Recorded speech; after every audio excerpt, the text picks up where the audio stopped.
Hello दोस्तों, इस video में हम लोग सॉल्व करने वाले हैं लेसन नंबर 9 का क्वेश्चन नंबर 4। सबसे पहले हम लोग क्वेश्चन समझते हैं इसमें हमें करना क्या है। ठीक है, देखिए यहाँ पे सिंपल सबसे पहले ही बोल के रखा है एंगल ऑफ एलिवेशन यहाँ पे क्या हो रहा है, फॉर्म हो रहा है टॉप ऑफ द टावर से लेकर ग्राउंड के बीच में। ठीक है, तो सबसे पहले एंगल ऑफ एलिवेशन क्या होता है हम लोगों ने इंट्रोडक्शन पार्ट में भी समझे हैं। तो सिंपल यहाँ पे मैं समझा देता हूँ कि एंगल ऑफ एलिवेशन हमेशा क्या होता है, नीचे से जब भी कोई ऑब्जर्वर अपर साइड में देख रहा होता है ना, तो वहाँ पे ये जो ग्राउंड और उसके बाद अपर ये जो लाइन ऑफ साइट होता है उसके बीच में जो एंगल फॉर्म होता है उसी को हम लोग क्या बोलते हैं, एंगल ऑफ एलिवेशन। ठीक है, तो यहाँ पे एंगल ऑफ एलिवेशन कितनी दूर में हो रहा है, तो ये टावर से 30 मीटर दूरी पे है ना। तो मान लीजिए यहाँ से लेकर एंगल ऑफ एलिवेशन जहाँ पे होगा उसकी दूरी कितनी है, 30 मीटर।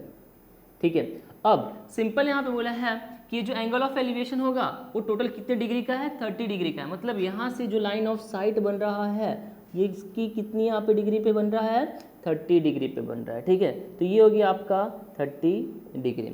आपको यहाँ पे फाइंड क्या करना है, हाइट ऑफ द टावर, मतलब ये टावर है ना। आप इसको ट्राइंगल के फॉर्म में इतना ही कंसिडर कीजिएगा, ये मैंने आपको अंडरस्टैंडिंग पर्पस के लिए बना के रखा है। ठीक है, तो यहाँ पे ये जो हाइट ऑफ द टावर है ना, ये फाइंड करना है कि ये कितना होगा। ठीक है, तो बहुत ही ईजी क्वेश्चन है, जल्दी सबसे पहले हम उसका नेमकरण कर लेते हैं। तो ये हो गया मान लीजिए ए हो गया बी और ये हो गया सी। ठीक है, सॉल्व करते हैं इसको। तो देखिए हमें यहाँ पे देखिए क्या रखे हैं, ये आपका अगर थीटा यहाँ पे है तो हमारे पास ये सामने वाला जो है वो क्या हो जाएगा आपके पास, परपेंडिकुलर, और ये जो है ये क्या हो गया आपका बेस। तो हमें बेस देकर रखा है, परपेंडिकुलर हमें फाइंड करना है। तो चेक कीजिए इस ट्रिग्नोमेट्रिक रेशियो के अंदर कि कौन सा ऐसा ट्रिग्नोमेट्रिक रेशियो है जो आपका बेस और परपेंडिकुलर का यहाँ पे रिलेशन दे रहा है। तो सिंपल कौन सा है, तो आप यहाँ पे चेक करेंगे तो tan आपको दिख रहा है ना, तो ये आपका tan आ जाएगा। तो हम लोग सबसे पहले लिख देते हैं इन ट्राइंगल ABC।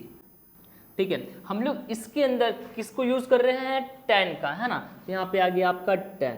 ओके, अब यहाँ पे थीटा हमारे पास कितना है, 30, तो ये हो गया 30 डिग्री। ओके, अब आगे बढ़ते हैं। तो tan का फॉर्मूला सिंपल हमारे पास क्या होता है, परपेंडिकुलर अपॉन बेस। तो ये हो गया आपका परपेंडिकुलर अपॉन बेस। परपेंडिकुलर हमारे पास कितना है, AB, तो ये हो गया आपके पास AB। बेस हमारे पास कितना है, BC, तो ये हो गया आपका BC। ठीक है, आगे बढ़ते हैं। तो tan 30 का वैल्यू देखिए सिंपल कितना हमारे पास है टेबल में, 1/√3, तो 1/√3। अब AB की वैल्यू हमें नहीं पता है तो इसको हम लोग एज इट इज लिख देंगे। एंड BC हमारे पास सिंपल कितना है, 30, तो ये हो गया 30।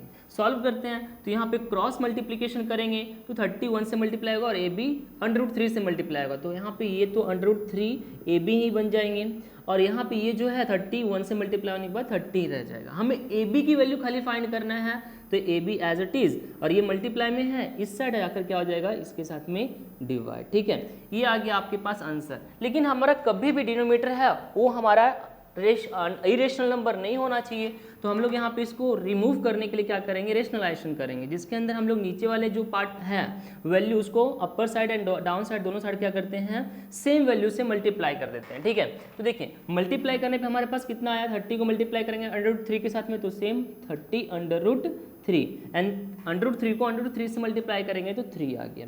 अब चाहिए तो इसको कैंसिल कर लीजिए, तो यहाँ पे आ जाएगा आपका 3 1 जा 3 10 जा। तो AB की वैल्यू सिंपल हमारे पास कितना आ गया, 10√3 मीटर।